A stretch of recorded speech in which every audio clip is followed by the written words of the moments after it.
Hi friends, இந்த வீடியோவில் வந்துட்டு ஜாப்பனீஸ் லாங்குவேஜோடைய ஃபஸ்ட்டு ஹிராகானா அப்படின்ற லெட்டர்ஸில் நம்ம ஃபஸ்ட்டு சார்ட்டில் இருக்கிற ஃபஸ்ட்டு லைன்ஸை மட்டும் நம்ம பார்க்க போகிறோம். மொத்தம் இருக்கிறது ஃபஸ்ட்டு லைனில் 5 லெட்டர்ஸ் இருக்குது.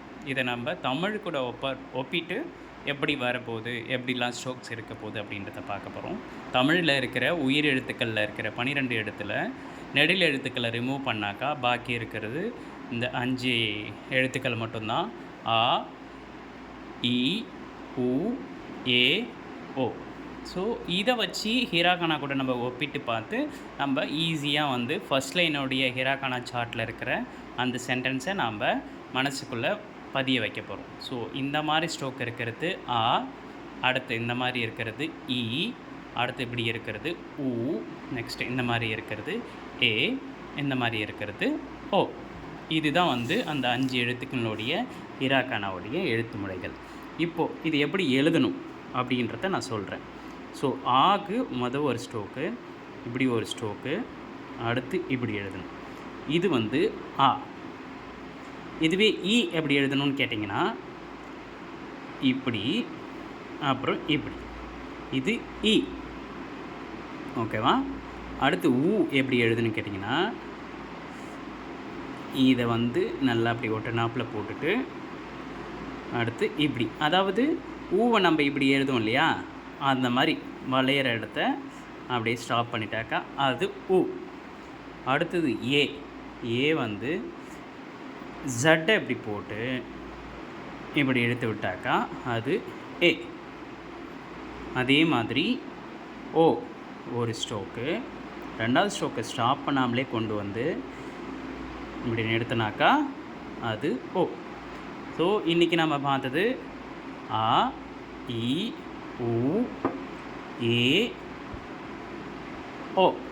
இந்த 5 லெட்டரை நம்ம பார்த்துருக்கோம். மொத்தம் ஹிராகானாவில் வந்துட்டு ஃபார்முலா பார்த்திங்கன்னா 46 லெட்டர்ஸ் இருக்குது. ஸோ பர் டே வந்துட்டு நம்ம 5 லெட்டர்ஸ் வந்துட்டு லேர்ன் பண்ணி அதை ப்ராக்டிஸ் நல்லா பண்ணினாக்கா என்னுடைய கெஸ் பிரகாரம் நீங்கள் 9 டேஸ்க்குள்ளார ஹிராகானா சார்ட்டை தெளிவாக ஈஸியாக உங்களால் மக்கப் பண்ண முடியும். மக்கப் இந்த சென்ஸ் வந்து உங்களால் ஈஸியாக லேர்ன் பண்ண முடியும் ஹிராகானா. ஸோ என்ன இது ஹிராகானா அப்படின்றது சொன்னாங்க. ஜாப்பனீஸில் நம்ம உயிரெழுத்து, மெய்யெழுத்து இந்த மாதிரிலாம் சொல்கிறோம் இல்லையா, இங்கிலீஷில் வவல்ஸு, கான்சனன்ட், அந்த மாதிரி ஜாப்பனீஸில் ஹிராகானா, கதாகானா அப்படின்றது இருக்குது. அப்புறம் காஞ்சி அப்படின்றதுலாம் இருக்குது. ஹிராகானான்றது வந்துட்டு அவங்களுடைய உயிரெழுத்தும் அதில் தான் வருது, அதில் இருக்கிற உயிர்மை எழுத்தும் அதில் தான் வருது.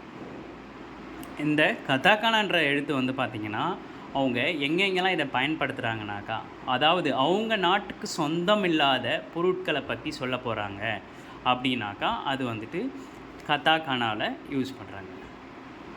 கதாகானா.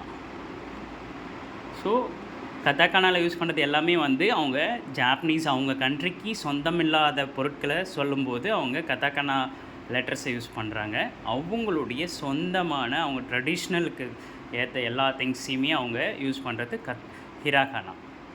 அப்புறம் காஞ்சின்றது வந்து பார்த்திங்கனாக்கா சைனீஸ் லாங்குவேஜ்லேருந்து அவங்க பாரோ பண்ணி கொண்டு வந்த எல்லா லெட்டர்ஸும் எல்லா வேர்ட்ஸும் வந்துட்டு அவங்க காஞ்சின்னு சொல்லிட்டு சொல்கிறாங்க. ஸோ இது மோஸ்ட்டாக வந்துட்டு அவங்க யூஸ் பண்ணுறது எல்லாமே வந்து ஹிராகானா, கதாகானா, காஞ்சி. ஸோ இதை பற்றின அடுத்தடுத்த வீடியோவில் நம்ம டீட்டெயில்டாக பார்ப்போம். இது வரைக்கும் உங்களுக்கு புரிஞ்சிருந்ததுனாக்கா இந்த வீடியோக்கு ஒரு லைக்கு, ஷேரு, சப்ஸ்கிரைப் பண்ணிவிட்டு என்னை ஃபாலோ பண்ணுங்கள். ஈஸியாக நம்ம ஜாப்பனீஸ் கற்றுக்கலாம். தேங்க்யூ.